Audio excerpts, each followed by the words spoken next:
ربی اشرح لی صدری ویسر لی امری واحلل عقدۃ من لسانی یفقهوا قولی واجعل لی وزیرا من اہلی ربی یسر ولا تعسر وتمم بالخیر وبک نستعین آمین یا الہی آمین۔ کہ بنی اسرائیل پہ اللہ سبحانہ تعالیٰ نے جو اتنے بے شمار معجزے کیے اور اتنے معجزہ دیکھنے کے باوجود بھی اللہ سبحانہ تعالیٰ یہاں پہ بتا رہے ہیں کہ ان کے دل سخت ہو گئے جیسے پتھر ہو جاتے ہیں، لیکن اس کے ساتھ ساتھ ایک امید اللہ سبحانہ تعالیٰ نے جو دلائی کہ بعض پتھر دل بھی جو ہوتے ہیں ان سے بھی نہریں پھوٹ جاتی ہیں۔ اب دیکھیے کہ کئی دفعہ یہ ہوتا ہے کہ ہم کسی کو چاہتے ہیں کہ اچھی بات بتائیں، لیکن وہ آگے سے سختی سے منع کر دیتے ہیں کہ بڑی بڑی سنی ابھی ہمیں اور نہیں بتاؤ، یا اس طرح سے بات کرتے ہیں، ہماری میں ہمت ٹوٹ جاتی ہے۔ اور بہت دفعہ ایسا ہوتا ہے کہ ہم کہنا چاہتے ہیں لیکن شرم کی وجہ سے بھی نہیں کہتے کہ یہ ان کی عادت ہے، یہ آگے سے جواب دے دیتی ہیں، ہم کیسے کہیں۔ لیکن اس آیت میں اللہ سبحانہ تعالیٰ جو بات بتا رہے ہیں کہ دیکھیں اتنے سخت دل ہوتے ہیں، جب بھی ان میں خیر پھوٹتی ہے تو اس سے پوری دنیا میں خیر پھیل جاتی ہے۔ آپ اس سے یہ اندازہ لگائیے، آپ کو حضرت عمر کا واقعہ یاد ہے، I'm sure کہ آپ سب کو حضرت عمر کا یہ واقعہ یاد ہوگا کہ یہ آیت پڑھتے ہوئے مجھے بالکل ایسا لگ رہا تھا کہ ان کے بارے میں اللہ سبحانہ تعالیٰ بول رہے ہیں وَإِنَّ مِنَ الْحِجَارَةِ لِمَا يَتَفَجَّرُ مِنَ الْأَنْهَارِ، کہ بے شک پتھروں میں سے ایسے پتھر بھی ہیں جن سے پھوٹ پڑتی ہیں نہریں۔ کہ حضرت عمر رضی اللہ عنہ جو تھے، ان کے ساتھ یہ ہوتا تھا کہ جب بھی کوئی اسلام لے کے آتا تھا وہ اتنا ظلم کرتے تھے۔ جب ایک دفعہ ایسے ہوا کہ وہ کسی کو اتنا مار رہے تھے اسی بات پہ کہ وہ اسلام کے فولڈ میں کیوں جا رہے ہیں، تو انہوں نے آگے سے ان کو کہا کہ تمہارے گھر والے بھی تو اسلام لا چکے ہیں۔ تو انہوں نے کہا کہ تم کس کی بات کر رہے ہو؟ تو انہوں نے کہا تمہاری بہن کی، تو وہ تمہارا بہنوئی بھی اسلام لے آیا۔ تو وہ غصے سے گئے اور جا کے کہتے اپنی بہن کو اتنا مارا کہ ان کے ناک اور کہتے ہونٹوں سے خون نکلنا شروع ہو گیا۔ جب وہ مار مار کے تھک کے بیٹھ گئے تو ان کو احساس ہوا، ہوتا ہے نا کہ جب انسان غصے میں جب کوئی کام کر رہا ہوتا ہے، جب وہ غصہ تھوڑا کم ہوتا ہے تو اس کو احساس ہوتا ہے کہ یہ میں نے بہت زیادہ زیادتی کر دی ہے، کیونکہ حضرت عمر بہت غصے والے تھے۔ آپ کو یاد ہے کہ نبی صلی اللہ علیہ وسلم کہا کرتے تھے، دعا مانگا کرتے تھے کہ یا اللہ ابو جہل اور حضرت عمر میں سے کہ ایک کو اسلام کے فولڈ میں لیا، کیونکہ یہ بہت بہادر ہوتے تھے۔ تو جب حضرت عمر اسلام لے کے آئے تھے تو نبی صلی اللہ علیہ وسلم اتنا خوش ہوئے تھے جس کی کوئی حد نہیں۔ اور اس کے بعد ہی مکہ میں بیسیکلی جب نماز کے لیے جانا ہوتا تھا تو وہ کھلے عام نماز پڑھنا شروع کر دی تھی مسلمانوں نے۔ تو جب انہوں نے اپنی بہن کو، جب بیٹھے جا کے ان کو احساس ہوا کہ یہ میں نے بڑی زیادتی کی ہے، تو انہوں نے اپنی بہن کو کہا کہ تم کیا پڑھی تھی مجھے دکھاؤ۔ اب بہن کا ذرا دیکھیں کہ اتنی مار بھی کھائی ہے، سارا کچھ، اس کے باوجود کہتی ہے کہ نہیں، ایسے میں تمہیں نہیں یہ کتاب کو ہاتھ لگانے دوں گی، کیونکہ اس کو پاک لوگ چھوتے ہیں، پہلے جا کے وضو کرو، پھر وضو کر کے واپس آؤ، پھر میں تمہیں دکھاتی ہوں۔ حضرت عمر گئے، انہوں نے وضو کیا، کیونکہ ان کی تو لینگویج تھی عربی، تو انہوں نے جب پڑھا تو ان کو سمجھ بھی آتا تھا، تو انہوں نے جیسے قرآن کو پڑھا، ان کو اللہ تعالیٰ نے ان کا بس دل کھولنا تھا، ایک بہانہ ہی بننا تھا۔ تو حضرت عمر اسلام لے آئے فوراً، پھر نبی صلی اللہ علیہ وسلم کے پاس گئے۔ تو یہی بات ہے کہ وہ اتنے سخت تھے، اتنے غصے والے تھے کہ لوگ ڈرتے تھے ان سے، اور جب وہ اسلام لے کے آئے تو کیسی ان سے نہریں پھوٹیں، پھر اتنی خیر پھوٹی ان سے جس کی کوئی حد نہیں۔ تو یہاں پہ اللہ سبحانہ تعالیٰ ہمیں بہت امید دلا رہے ہیں۔ لیکن آیت نمبر 75 میں ہم دیکھتے ہیں کہ کیا اللہ سبحانہ تعالیٰ ہمیں نیکسٹ میسج کیا دے رہے ہیں کہ افتطمعون، کیا تم سب یہ توقع کرتے ہو ان کے یؤمنو، کہ وہ سب ایمان لے آئیں، لکم تم پر، وقد اور حالانکہ یقیناً، کانا تھا فریقن ان میں سے ایک گروہ، منہم ان میں سے، یسمعون وہ سب سنتے تھے، کلام اللہ کی کلام کو، ثم پھر یحرفونہ وہ اس کو بدل ڈالتے تھے، من بعد ما عقلوہ اس کے بعد کہ وہ اس کو سمجھ جاتے تھے، وہم یعلمون اور وہ سب اس کو جانتے ہیں۔ اب دیکھیے اس آیت میں آپ اللہ سبحانہ تعالیٰ کیا بتا رہے ہیں، کیونکہ ہر آیت جو ہے ہمیں یہ دیکھنا ہے کہ ہمیں اس سے کیا فائدہ ہے، ہمیں اس سے کیا اللہ سبحانہ تعالیٰ میسج دے رہے ہیں۔ یہاں پہ بات ہو رہی ہے کہ نبی صلی اللہ علیہ وسلم جب مدینہ میں آئے تھے تو مدینہ میں آلریڈی جو یہود کے قبائل تھے، بنو قینقاع تھا، بنو نذیر تھا، بنو قریظہ تھا، وہاں پہ 3 قبائل تو آلریڈی تھے، اور جو ان کے آنے کی ریزن بھی میں نے آپ کو پہلے بتایا تھا کہ جب وہ مدینہ میں ان کی کتابوں میں کیونکہ لکھا ہوا تھا کہ ایک نبی آئے گا اور وہ اس علاقے میں ان کا ظہور ہوگا. تو وہ جب اوس اینڈ خضر سے لڑائی کرتے تھے تو وہ یوزلی یہ کہتے تھے کہ ہمارا ایک نبی آئے گا، دیکھنا پھر اس کے ساتھ مل کے ہم تم سے لڑیں گے اور پھر ہمیں فتح ہوگی، ہمیں یہ ہوگا. تو یہ باتیں مدینہ کے لوگ سن چکے تھے. تو جب صحابہ مکہ سے ہجرت کر کے آئے تھے تو ان کو پتا تھا کہ یہ تو اہل کتاب ہیں، یہ تو جبرائیل علیہ السلام سے بھی واقف ہے، یہ وحی سے واقف ہے، یہ اللہ سبحانہ تعالیٰ کی کتابوں سے واقف ہے. تو ان کے لیے تو بڑا آسان ہوگا، جیسے ہی ہم ان کو تبلیغ کریں گے، ان کو اسلام کے بارے میں بتائیں گے، وہ اسلام کے فولڈ میں آ جائیں گے. لیکن ہوا کیا؟ جب وہ یہاں پہ آئے، انہوں نے اسلام کے بارے میں بتایا تو سب کے سب بدل گئے. یہ آخر وقت تک جس کی دشمنی نبی صلی اللہ علیہ وسلم سے اور مسلمانوں سے تھی وہ وہاں کے یہود تھے. تو اللہ سبحانہ تعالیٰ نبی صلی اللہ علیہ وسلم کو، صحابہ کو یہ تسلی دے رہے ہیں اور ان کو کہہ رہے ہیں کہ تمہیں یہ جو توقع ہے کہ ان یؤمنوا لکم، کہ وہ تمہارے اوپر ایمان لائیں گے. وقد کان فریق منہم، حالانکہ ایک فریق یسمعون کلام اللہ، جو اللہ کا کلام سنتا ہے، ثم یحرفونہ، پھر اس کو بدل ڈالتے ہیں. دیکھیں عام بندے کے تو اختیار میں یہ نہیں ہوتا کہ اللہ کے کلام کو بدلے گا. کلام کو کون بدلتا ہے؟ وہی بدلے گا جو اس کا علم رکھتا ہے یا جو لوگوں کو سکھاتا ہے. جیسے اب میں بول رہی ہوں آپ کو، میں قرآن کا ابھی تو الحمدللہ یہ ہے کہ ہمارے پاس اردو میں بھی ٹرانسلیشن ہے، ہمارے پاس ہر لینگویج میں، انگلش میں سمجھنا ہے تو اس میں ٹرانسلیشن ہے. لیکن اگر ہمارے پاس صرف عربی ٹیکسٹ میں ہوگا تو پھر تو اگر کوئی آ کے پوچھے گا تو پھر جو اس کو بتائیں گے لوگ سمجھتے ہیں بھئی یہ تو عالم ہے، ان کو تو پتہ ہے، یہ زیادہ جانتے ہیں، جو یہ کہہ رہے ہیں وہ ٹھیک ہوگا. تو عام لوگوں کو نہیں پتہ چلتا تھا. یہاں پہ اللہ سبحانہ تعالیٰ ان کی وہ اندر کی برائی کو ظاہر کر رہے ہیں کہ ان میں سے علماء یہود کا ایک گروہ ایسا تھا جو سنتا تھا اللہ کا کلام، ثم یحرفونہ، پھر وہ اس کو بدل ڈالتے تھے. من بعد یعقلوہ، اس کے بعد کہ وہ اس کو سمجھ جاتے تھے. وہم یعلمون، اور وہ سب اس چیز کو اچھے سے جانتے ہیں. اب دیکھیے آج ہم کیا کرتے ہیں، آج ہم لوگوں نے جب کبھی مسجد سے فتویٰ لینا ہوتا ہے، پتہ لگتا ہے کہ جی یہ کھا سکتے، کیونکہ لوگ کہتے ہیں کہ اچھا جی آپ حلال کھا سکتے ہو، اور بعض کہتے ہیں کہ ذبیحہ کھانا ہے. اب ایز اے مسلمان اب ہمارا دل یہ ہوتا ہے کہ ہم کوئی ایسی چیز نہ کرے جو اللہ سبحانہ تعالیٰ کو پسند نہیں ہے، یا ایسی چیز نہ کرے کہ ہم اللہ نہ کرے کہ اتنے بڑے گناہ میں آ جائے. تو ہم پھر ڈیفینیٹلی جا کے پوچھتے ہیں کہ مسجدوں سے ہی پوچھیں گے نا، جا کے جو امام ہوتے ہیں کہ جی اس کے بارے میں کیا حکم ہے. اب بعض مسجد والے کہتے ہیں آپ کھا سکتے ہیں، بعض کہتے ہیں نہیں کھا سکتے. ہم پریشان ہو جاتے ہیں کہ کیا کریں کیا نہ کریں. تو اسی طرح سے یہاں پہ یہ ہے کہ جو علماء دین ہے نا، ان کے بارے میں یہ بتایا گیا ہے کہ وہ اللہ کا کلام بدل دیتے تھے. اللہ اکبر. اور ما عقلوا، یہ نہیں ہے کہ ان کو سمجھ نہیں آتی تھی، یہ اللہ سبحانہ تعالیٰ کہتے ہیں کہ ان کو عقل تھی اس بات کی، وہ جان بوجھ کے بدلتے تھے. وہ کیسے بدلتے تھے؟ دیکھیں اب آج کل کے ہم دور کی بات کرتے ہیں کہ اگر ہم کسی کے پاس جاتے ہیں، آپ نے ٹی وی پہ اکثر یہ سنا ہوگا فتوے کے بارے میں، یا آپ استخارہ، آپ آسانی سے آپ کو سمجھ آ جائے گی کہ لکھا ہوتا ہے کہ جی استخارہ کرائیے. اب دیکھیے اللہ سبحانہ تعالیٰ نے ہمیں کس طرح سے ہمیں گائیڈ کیا ہوا ہے. جب ہم قرآن کھولتے ہیں تو ہمیں سمجھ آتا ہے. نبی صلی اللہ علیہ وسلم نے استخارہ کی دعا ہمیں سکھا دی ہے، اور انشاءاللہ آگے وہ آئے گی، آج ہی کے لیکچر میں انشاءاللہ میں آپ کو وہ بھی بتاؤں گی. تو وہ کیا ہوتا ہے جی، آپ ہمیں کال کریں، وہ پیسے لیتے ہیں، جی ہم آپ کے لیے استخارہ کریں گے. پیسے کس چیز کے ہیں؟ صحابہ کہتے تھے کہ نبی صلی اللہ علیہ وسلم ہمیں استخارہ کرنے کا اس طرح سے سکھایا کرتے تھے جیسے نماز سکھاتے ہیں. وہ اللہ تعالیٰ سے مشورہ کرنے کا ہوتا ہے، کس طرح سے قرآن کی آیات بکتی ہیں، کس طرح سے اللہ سبحانہ تعالیٰ کی باتیں بکتی ہیں. آپ اس کو آپ دوسرے اینگل سے دیکھیے کہ آپ نے کبھی یہ دیکھا ہوگا کہ آپ کال کریں، اگر آپ کو یہ مشکلیں ہیں، جب آپ کال کرتے ہیں تو آپ دیکھیے کہ کیا ہوتا ہے وہاں پہ. آپ کو کہتے ہیں جی آپ اپنے کریڈٹ کارڈ سے اتنے پیسے آپ کے چارج ہوں گے، پھر مولانا آپ سے بات کریں گے، نعوذ باللہ.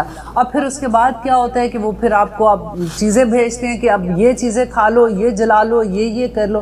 اور ہم ان کی باتوں میں آتے جاتے ہیں، اور ہمارا دین کہاں، اللہ سبحانہ تعالیٰ ہمیں کیا بتا رہے ہیں، ہم کس راستے پہ. اب دیکھیے بنی اسرائیل کا جو ہم یہ سارا قصہ پڑھ رہے ہیں وہ اس لیے نہیں ہے، وہ تو گزر گئے قوم جس وقت ان کے قصے بیان کیے جا رہے تھے. اللہ سبحانہ تعالیٰ ہمیں کیوں بتا رہے ہیں؟ اس لیے کہ اللہ سبحانہ تعالیٰ کہتے ہیں کہ انی فضلتکم علی العالمین، کہ میں نے ان کو فضیلت دی تھی تمام جہانوں پہ. اب جیسے اگر ہم نے کسی کو فضیلت اللہ سبحانہ تعالیٰ نے آخر ان کو چنا تھا تو کوئی ریزن ہوگی چنا تھا، ان میں کوئی خوبی ہوگی تو چنا تھا نا. تو آپ یہ دیکھیے کہ اتنی خوبی ہونے کے باوجود بھی اللہ سبحانہ تعالیٰ کہہ رہے ہیں لیکن وہ اللہ سبحانہ تعالیٰ کے احکامات کی خلاف ورزی کرتے تھے. اور کون کون سے ابھی جتنی میں نے آپ کو بتائی ہے نا، اگر آپ جائیں اور ایک ایک آیت میں سے جو احکامات کی خلاف ورزی ہوتی تھی نا اس کو آپ ایک پیپر پہ لکھتے جائیں. جب آپ اس کو لکھیں گے، کیونکہ ایسے پڑھتے جاؤ نا تو ایسے گزرتا ہے، اس وقت اچھا لگتا ہے کہ او مائی گاڈ ایسے کرتے تھے، او اللہ اکبر ایسے، ہم تو کبھی ایسے نہیں کریں. لیکن جب آپ ان کو لکھیں گے ایک ایک چیزیں جو اللہ سبحانہ تعالیٰ ان کے بتا رہے ہیں کہ ان میں یہ خامی آ گئی تھی، اس میں یہ خرابی آ گئی تھی، اس وجہ سے اللہ تعالیٰ کا غضب ہوا، تو آپ کو حیرت ہوگی کہ آپ کو اپنے اراؤنڈ بھی وہی چیزیں نظر آنی شروع ہو جائیں گی. اور اسی لیے فائدہ یہ ہے کہ جب ہمیں پتہ ہوگا کہ بیماری کیا ہے تبھی تو ہم اس کا علاج کریں گے، رائٹ. تو اس کے بعد اللہ سبحانہ تعالیٰ کہہ رہے ہیں وَإِذَا، اور جب لقو ملتے ملاقات کرتے ہیں. اب ہم آیت نمبر 76 کر رہے ہیں. وَإِذَا لَقُوا، جب وہ ملاقات کرتے الَّذِينَ ان لوگوں سے آمنوا جو ایمان لائے، قالوا وہ کہتے آمنا ہم ایمان لائے. وَإِذَا، اور جب خلا علیحدہ ہوتے بعضهم إِلَى بعض بعض ان کے بعض کے پاس، قالوا کہتے أَتُحَدِّثُونَهُمْ کیا تم بتاتے ہو ان کو، بما جو فتح اللہ جو اللہ نے کھولا، علیکم تم پر، لیحاجوکم تاکہ وہ حجت بن جائیں تمہارے لیے، بہی اس کے ساتھ، عند ربکم تمہارے رب کے پاس. افلا تعقلون کیا تم عقل نہیں رکھتے ہو. اب دیکھیے اتنی بیوقوفانہ بات ہے یہ کہ وہ کیا کہتے ہیں، اللہ سبحانہ تعالیٰ بتا رہے ہیں کہ وہ کیا کرتے تھے. کیونکہ جو یہودی مدینہ میں تھے، آپ اسی طرح سے دیکھیے کہ ہمارے بچے اسکول میں جاتے ہیں، وہ ڈفرینٹ کمیونٹی سے بھی ملتے ہیں. اب انہوں نے یہودیوں سے، جو مدینہ کے لوگ تھے، انہوں نے سن رکھا تھا کہ وہ کسی نبی کا انتظار کر رہے ہیں، ان کو پتہ ہے کہ یہ سرزمین پہ ایک ان کا آخری نبی بھی آئے گا. تو انہوں نے وہ قصے بھی سنے ہوئے تھے. جب وہ مسلمان ہو جاتے تھے خود، تو وہ پھر اپنے دوستوں کو بھی بتاتے تھے کہ دیکھو تم ہمارے ساتھ آؤ. اب مدینہ کتنا تھا، جتنا مسجد نبی ابھی ہے یہ پورا مدینہ اتنا تھا. اسی طرح سے چھوٹے چھوٹے قبیلے بھی ہوتے تھے. تو وہ جب ان کے ساتھ آتے تھے، وہ صحابہ کی محفل میں بیٹھتے تھے، تو آ کے ان کو کہتے تھے کہ ہاں ہاں یہ تو ہم نے بھی سنا ہے، ہماری کتابوں میں بھی یہ لکھا ہے، ہمارے علماء نے بھی یہی بتایا ہے، نبی صلی اللہ علیہ وسلم کی جو بھی خوبیاں تھیں وہ ساری کی ساری ہمیں پتہ ہے. اب وہ کیا ہوتا تھا، جب وہ واپس جاتے تھے اپنے لوگوں میں، تو ڈیفینیٹلی ادھر بھی ان کی یہی ہوتا ہوگا کہ پادری ہوتے ہیں یا جس طرح بھی ان کی اپنی بھی کلاسز ہوتی ہوں گی، اپنی درس کی کلاس ہوتی ہے جیسے.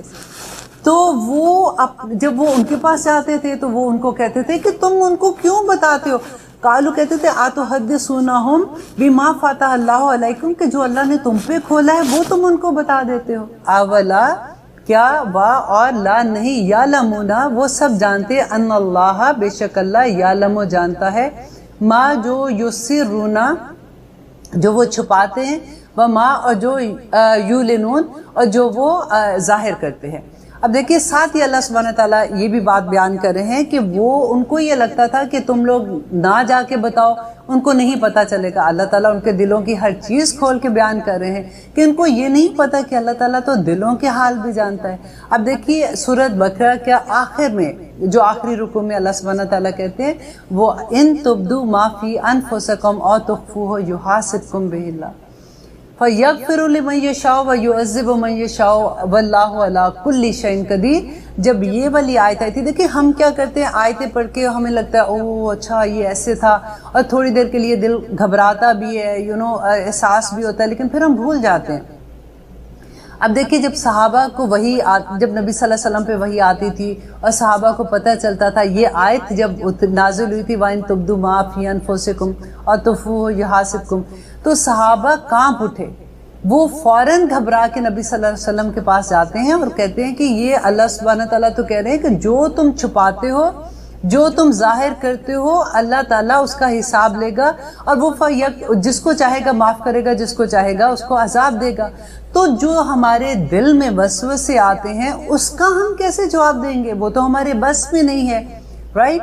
تو اس طرح سے بات تو وہ ٹھیک ہی کہہ رہے تھے. تو اللہ سبحانہ تعالیٰ نے نیکسٹ آیت جو بھیج دی کہ لا یکلف اللہ نفسا الا وسعها لها ما کسبت وَعَلَيْهِ مَكْتَسَبَتْ کہ کسی انسان کو اس کی وسعت سے زیادہ اس سے نہیں پوچھا جائے گا. ہم کیا کرتے ہیں؟ دیکھیں نیکیاں جب ہم کر رہے ہوتے ہیں نا تو ہمیں یہ احساس ہونا چاہیے کہ ہماری نیکیاں اس قابل ہی نہیں ہوتی ہیں. ہم اللہ سبحانہ تعالیٰ کے سامنے کیا نیکیاں اپنی پیش کریں گے؟ کتنی کو ہماری عمر ہے، اتنی چھوٹی سی عمر کے اندر ہم کر بھی لیں گے نیکیاں تو کتنی کریں گے؟ یہ اللہ تعالیٰ کا رحم ہوگا. اللہ سبحانہ تعالیٰ ہماری کوششیں دیکھیں گے کہ ہماری نیتیں کیسی تھی، ہماری کوششیں کیسی تھی، ہم جم گئے تھے ان نیکیوں کو کرنے میں. اسی لیے میں آلویز یہ آیت اتنی مجھے خوبصورت لگتی ہے کہ اللہ سبحانہ تعالیٰ جو مجھے سورہ یاد نہیں ہے لیکن اللہ سبحانہ تعالیٰ کہتے ہیں کہ وَإِنَّ اللَّهَ اشْتَرَىٰ مِنَ الْمُؤْمِنِينَ أَنفُسَهُمْ وَأَمْوَالَهُمْ بِأَنَّ لَهُمُ الْجَنَّةَ کہ بے شک اللہ سبحانہ تعالیٰ نے خرید لی ہے مومن کی جان اور ان کے مال بِأَنَّ لَهُمُ الْجَنَّةَ جنت کے. تو دیکھیں جب جان ہی ہماری نہیں ہے، ہمارے پاس کچھ ہمارا اپنا نہیں ہے تو پھر ہم کس چیز پہ مان کرتے ہیں؟ پھر تو ہمیں اللہ سبحانہ تعالیٰ کے حکم کے اندر رہنا چاہیے نا. وَمِنْهُمْ اور ان میں سے امیون ان پڑھ ہیں، لا نہیں یعلمون. امیون کن کو کہہ رہے ہیں؟ لا یعلمون الکتاب جو کتاب کا علم نہیں رکھتے ہیں. یہ اتنی بات آپ غور سے ذرا سنیے کہ اللہ تعالیٰ کس کو، اچھا ایک تو امی نبی صلی اللہ علیہ وسلم کا بھی نام ہے تو وہ اگر ہم امی اس سینس میں دیکھتے ہیں تو یہ نبی صلی اللہ علیہ وسلم کی تعریف ہے. اور اس کی وجہ یہ تھی کہ اللہ سبحانہ تعالیٰ یہ چاہتے تھے کہ جب ان پہ وحی آئے گی تو جو بھی علم قرآن کا اللہ تعالیٰ دے رہے ہیں ان کو یا جو بھی وحی کے ذریعے مل رہا ہے تو لوگ یہ نہ کہہ سکیں کہ یہ تو پہلے سے پڑھے ہوئے تھے، ان کو تو پتہ تھا، ان کے پاس تو علم تھا. تو ان کے پاس کوئی علم نہیں تھا تو جو کچھ بھی وہ کہتے تھے، جو بیان کرتے تھے، جو کرتے تھے وہ سب اللہ سبحانہ تعالیٰ کے حکم سے کرتے تھے. لیکن اس آیت میں امیون ان پڑھ جو لفظ آیا ہے وہ لا یعلمون الکتاب کہ جو کتاب کا علم نہیں رکھتے، وہ جاہل ہیں. اب دیکھیے دنیاوی علم اور یہ وحی کے علم کو اگر آپ دیکھتے ہیں کہ اللہ تعالیٰ کہتے ہیں کہ آپ کتنا بھی آپ نے یہ لفظ سنا کہ پڑھا لکھا جاہل، یہ بالکل وہی آیت ہے کہ اللہ سبحانہ تعالیٰ کہہ رہے ہیں کہ جس کو کتاب کا علم نہیں ہے، لا یعلمون الکتاب، وہ بالکل جاہل بندہ ہے. آپ کو یاد ہے ایک آیت میں ہم نے پیچھے پڑھا تھا کہ اللہ سبحانہ تعالیٰ نے جب آدم علیہ السلام کو کریٹ کیا تھا تو کیا تھا؟ تو علم آدم الاسماء کلہا، رائٹ؟ ہم نے یہ پڑھا تھا نا کہ اللہ تعالیٰ نے تمام کے تمام نام آدم علیہ السلام کو سکھا دیے تھے. اور کس چیز کے سکھائے تھے؟ دنیاوی علم سکھایا تھا نا. اس کے بعد آدم علیہ السلام کو جنت میں بھیج دیا تھا. اب جنت میں جب بھیجا تھا تو آدم علیہ السلام نے کیا کیا تھا کہ اس پھل کو نہیں کھانا، انہوں نے شیطان نے ان کو بہکا دیا اور کھا لیا. دنیاوی علم تھا نا ابھی تو غلطی ہو گئی. اور سب سے پہلے انہوں نے پھر جیسے ان کو لگا کہ انہوں نے غلط کیا تو اللہ تعالیٰ نے وحی کے ذریعے ان کو کیا دیا تھا؟ پہلی دعا دی تھی، یاد ہے؟ ربنا ظلمنا انفسنا. تو اب ان کے پاس اللہ کی وحی آ گئی، وحی کا علم آ گیا. تو جب دنیا کے علم کے ساتھ وحی کا علم ملتا ہے تو انسان کو نبوت کا درجہ مل گیا. آپ دیکھیے آدم علیہ السلام کو نبوت کا درجہ مل گیا تھا نا. پھر اس کے بعد تو کوئی بھی علم اگر اللہ سبحانہ تعالیٰ کی ہدایت سے علیحدہ ہے نا تو وہ آپ کے لیے گمراہی بن جاتا ہے. کوئی بھی آپ کا کاروبار ہے اگر وہ اللہ تعالیٰ کے احکامات سے باہر ہے تو وہ آپ کے لیے عذاب بن جائے گا. آپ کے لیے کوئی بھی اولاد اگر ہے آپ کی، اگر وہ ہدایت کے اندر نہیں ہے تو آپ کے لیے مشکل بن جائے گی. کوئی بھی چیز آپ دیکھ لیجئے تو اللہ سبحانہ تعالیٰ یہاں پہ کیا کر رہے ہیں؟ وہ منہم امیون، اور ان میں سے ان پڑھ جاہل ہیں، لا یعلمون الکتاب جو کتاب کا علم نہیں رکھتے، الا مانش مگر ان کی آرزویں ہیں، وَإِن اور نہیں ہم وہ سب الا مگر یظنون وہ گمان کرتے ہیں. دیکھیے ہمارے گمان جو ہے نا کہ ہم کچھ بھی کر دیتے. اللہ سبحانہ تعالیٰ جو ہے وہ ایک ایک بات قرآن میں بار بار ایک بات کہتی ہوں کہ بلیک اینڈ وائٹ ہے، سوائے اس کے وہ جو آخرت کا ہے، جو جنت دوزخ کی بات ہے، جو قبر کی بات ہے، جس کا جو ہماری ریگولر زندگیوں میں جس کا کوئی عمل دخل اتنا نہیں ہے، وہ سب احکامات بلیک اینڈ وائٹ ہیں. اور اگر آپ ابھی تک بھی اگر سورۃ بقرہ کو اچھی سے آپ نے سن لیا ہوگا نا تو آپ کو اگر آپ اسی پہ عمل کر لیں گے تو آپ کی زندگی کے لیے کافی ہو جائے گا. ہمارے تو دیکھیں اللہ تعالیٰ کہتے ہیں کہ افرأیتا من اتخذ الہ ہواہ، کہ کیا تو نے دیکھا ہے من اتخذ، جس نے بنا لیا الہ معبود ہواہ اپنی خواہشوں کو، وَأَضَلَّهُ اللہ، تو اللہ نے اس کو گمراہ کر دیا علی علم، علم کے باوجود۔ اب یہاں پہ کیا کہہ رہے ہیں اللہ تعالیٰ کہ ان کو علم ہی نہیں ہے، وہ جاہل ہیں جس کو کتاب کا علم نہیں ہے۔ اور یہاں پہ اللہ تعالیٰ کہہ رہے ہیں کہ علم کے باوجود اللہ تعالیٰ نے اس کو گمراہ کر دیا، جو اپنی خواہشات کو اپنا خدا بنا لیتا ہے۔ ہم کہتے ہیں کہ نہیں، وہ جو بت سامنے رکھے ہوئے نا وہی شرک ہے بس۔ ہم نے یہاں پہ اللہ تعالیٰ کہتے ہیں کہ نہیں، خواہشات، یہ سورت جاسیہ کی آیت نمبر 23 ہے، آپ جا کے پڑھیے گا اس کو۔ اور آگے اللہ سبحانہ تعالیٰ کہہ رہے وَخَاتَمَ عَلَىٰ سَمْعِهِ، اور مہر لگا دی عَلَىٰ اوپر، سَمْعِ اس کے کان پہ، وَقَلْبِهِ اور اس کے دل پر، وَجَعَلَ عَلَىٰ بَصَرِهِ وَجَعَلَ اور کر دیا عَلَىٰ بَصَرِهِ اس کی آنکھوں پر غشاوہ پردہ، وَمَنْ يَهْدِهِ فمن پس کون ہے یہدہی جو اس کو ہدایت دے، من بعد اللہ اللہ کے بعد، افلا تذکرون تم کیوں نصیحت نہیں پکڑتے ہو۔ کتنی ڈر ہے اس آیت کو پڑھنے میں کہ کس کو الہ بنا لیا، اپنی خواہشوں کو۔ ہماری تو خواہشیں ختم نہیں ہوتی، ہماری تو ایک چیز پوری ہوتی ہے تو ہم دوسری کے پیچھے لگ جاتے ہیں۔ دیکھیے اگر ہم ایز اے مسلمان جب ہمارے آگے قرآن کھلتا ہے نا تو ہمیں بہت فوکس ہو کے اس چیز کو دیکھنا ہوگا کہ شرک کیا ہے، شرک کی ڈیفینیشن کیا ہے۔ اگر وہ ڈیفینیشن کو آپ جتنا سمجھو گے نا اتنی ہی آسانی ہو جائے گی، کیونکہ اللہ سبحانہ تعالیٰ کہتے ہیں کہ ہر گناہ معاف ہو جائے گا لیکن شرک معاف نہیں ہوگا۔ تو یہاں پہ اللہ تعالیٰ کیا کہہ رہے ہیں کہ جس نے اپنی خواہشوں کو اپنا الہ بنا لیا، تو ہمیں دیکھنا ہوگا کہ ہم کون سی چیز کو اللہ سبحانہ تعالیٰ کے حکموں کے اوپر لے کے جاتے ہیں۔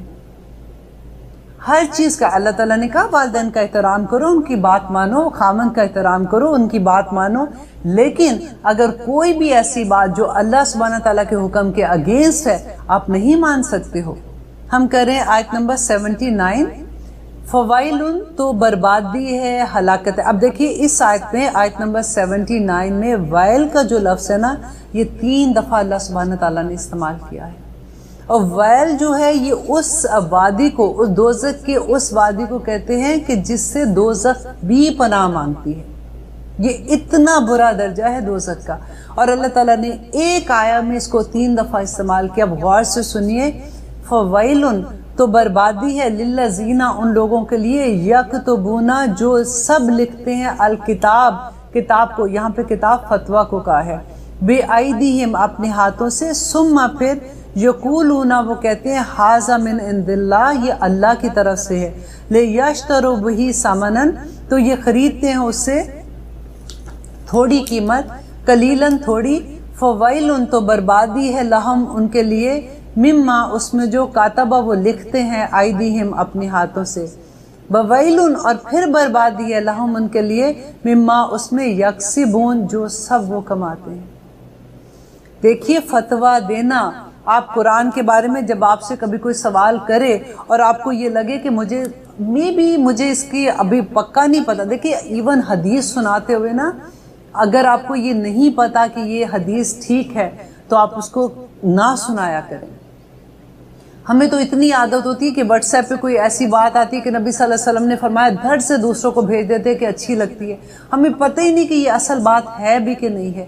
یہ بڑی ڈرنے کی بات ہے۔ وہ ویلن تو اللہ تعالیٰ کہتے ہیں ہلاکت ہے ان لوگوں کے لیے جو اپنے پاس سے فتویٰ دے دیتے ہیں۔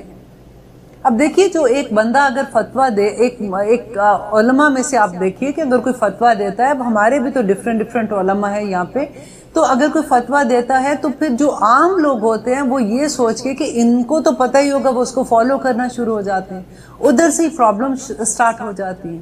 تو اس لیے وہ یہ کہتے ہیں کہ وہ لوگ جو فتویٰ دیتے ہیں ان کو یہ دیکھنا چاہیے کہ وہ کیوں دیتے ہیں۔ کہتے ہیں کہ دنیا کی جو تھوڑی سی قیمت، تھوڑی قیمت کیا ہوگی؟ اب اللہ سبحانہ تعالیٰ یہاں پہ ہمیں کیا بتا رہے ہیں کہ وَقَالُوا اور وہ سب کہتے ہیں، لن تمسنا النار کہ لن ہرگز نہیں تمسنا ہمیں چھوئے گی النار آگ، الا مگر ایامن معدودات گنتی کے کچھ دن، کل کہہ دیجئے اتخذتم کیا تم نے لے رکھا ہے عندہ پاس اللہ کے عہدن کوئی عہد، فلن تو ہرگز نہیں، یخلف اللہ اللہ خلاف کرے گا عہدہ اپنے وعدے کو، ام یا تقولون وہ سب کہتے ہیں اللہ اللہ پر مالا جو نہیں تعلمون تم جانتے ہو۔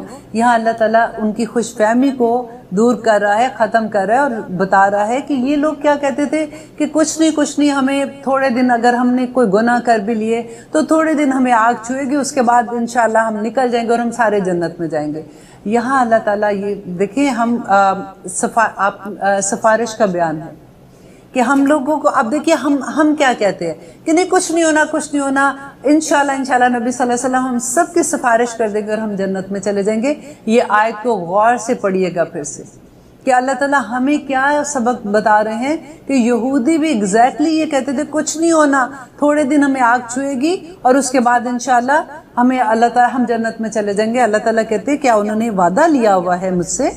اور بتائیں تو صحیح کہ کب انہوں نے وعدہ لیا، فلن یخلف اللہ وعدہ، کہ ہاں وہ یہ ایسے کہتے ہیں تو اللہ تعالیٰ تو اپنے کوئی عہد کی خلاف ورزی نہیں کرے گا، یا وہ اللہ تعالیٰ پہ وہ بات کرتے ہیں جو جھوٹی ہے۔ اب بات ہے آیت نمبر 81 پہ، بلا ہاں کیوں نہیں، من جس نے کاسبہ کمایا سیئاتن برائی، اس میں دیکھیں تنوین جو ہوتی ہے نا، یہ ہوتا ہے کہ نکرہ کے لیے ہوتی ہے کہ کوئی بھی برائی، کسی قسم کی کوئی بھی برائی ہے نا، سیئاتن یہ بھی بڑی ڈرنے والی آیت ہے، وَأَحَاطَتْ اور گھیر لیا بھی اس کو،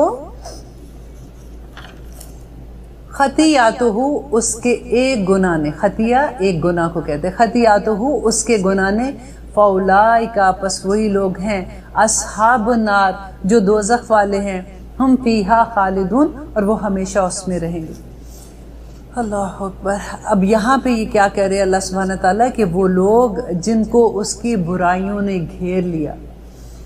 اب دیکھیے برائیوں کو کیسے گھیر لیا کہ آپ امیجن کریں کہ آپ کبھی کسی کو دیکھتے ہیں، آپ ایک ہمیں گمان ہوتا ہے نا کہ دیکھو وہ تو ماشاءاللہ 5 وقت کا نمازی ہے، ہم چلو کسی کی بات نہیں کرتے، ہم اپنے ہی سوچیں کہ ہم نماز اگر پڑھ رہے ہوتے ہیں، ہم کوشش کر رہے ہوتے ہیں، ہم نیک بھی کام کر رہے ہوتے ہیں، سارا کچھ کر رہے ہیں، لیکن ایک گناہ اللہ تعالیٰ کہتے ہیں خطیاتہ، اور اس کی ایک گناہ جس نے اس کو گھیر لیا، مینز اب ہم سارے اچھے کام کر رہے ہیں لیکن ایک عادت، صرف ایک عادت جو ہماری، فار ایگزامپل ہم کہیں بیٹھ کے چغلی لگا دیتے ہیں اور اتنی کامن نہیں، ہمیں پتہ ہی نہیں چلتا کہ ہم نے کسی کی بات کر دی، وہ ایک چیز اس کو گھیر لیتی ہے، اس کو ساری جو نیکیاں اس کو کھا جاتی ہے۔ اب یہ ہوتا کیا کہ ہم سوچتے ہیں کہ اتنی نیکیاں کرتے ہیں، بس ایک ہی تو چھوٹی سی بات ہے، یہ ایک چھوٹی بات نہیں ہوتی ہے، یہ ایک گناہ جو ہے نا، یہ دیکھیں آپ کسی کے بارے میں اگر بات کرتے ہیں تو اس کے بکیوں دھیڑ کے رکھ دیتے ہیں، وہ بندے کو پتہ بھی نہیں ہوتا، ہم نے کہیں سے سنی بات آگے یوں پہنچاتے ہیں کہ اگر یہ بات نہ پہنچائی تو ہم نے کوئی فرض پورا نہیں کیا۔